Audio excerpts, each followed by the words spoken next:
driver's ed could be coming back for the first time in 20 years. Yeah, a budget proposal by a bipartisan group of lawmakers includes $6 million to fund driver's ed for students on free or reduced lunch. So in tonight's Project Drive Safer report, Ben Jordan shares exclusive details on this development and what it would mean for one student who would qualify.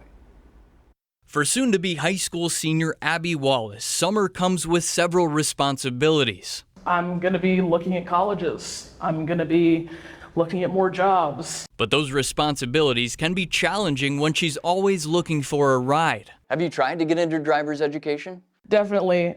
During the last few months, I've been looking at many different programs to get into, and it's just been really difficult because of the expenses. It's a barrier the Wisconsin Insurance Alliance is trying to remove for low-income students. The kids' voices were heard.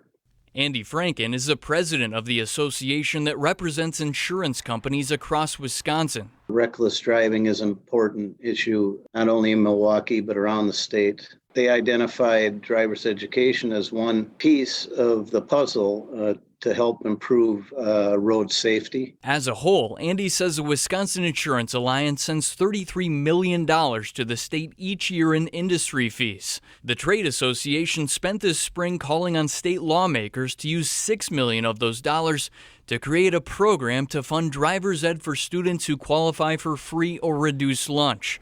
For example, a family of 4 needs to have a household income of less than $51,000 to qualify.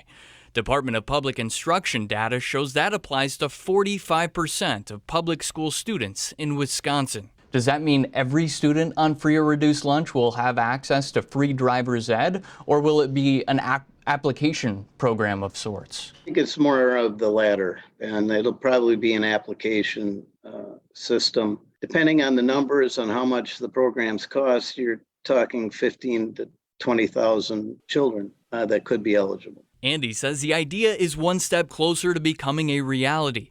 This week, Republican lawmakers decided they're making it a priority in their state budget. It's a big first down. There's a few more yards to get to the end zone. If Governor Evers supports the initiative, Andy says separate legislation would be needed to set the parameters of the program, one that Abby hopes will give her and many others the opportunity to get behind the wheel. I want to be able to have my own sense of independence. And learn the rules of the road. Reporting in Milwaukee, Ben Jordan, TMJ4 News. All right, Ben, thanks. And just into our newsroom, Governor Evers' office tells TMJ4 he supports this specific program.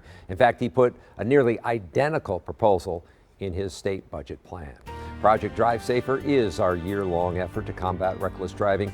You can stay up to date with our latest stories and monthly crash data on projectdrivesafer.com. And as always, if you have a story, reach out to us.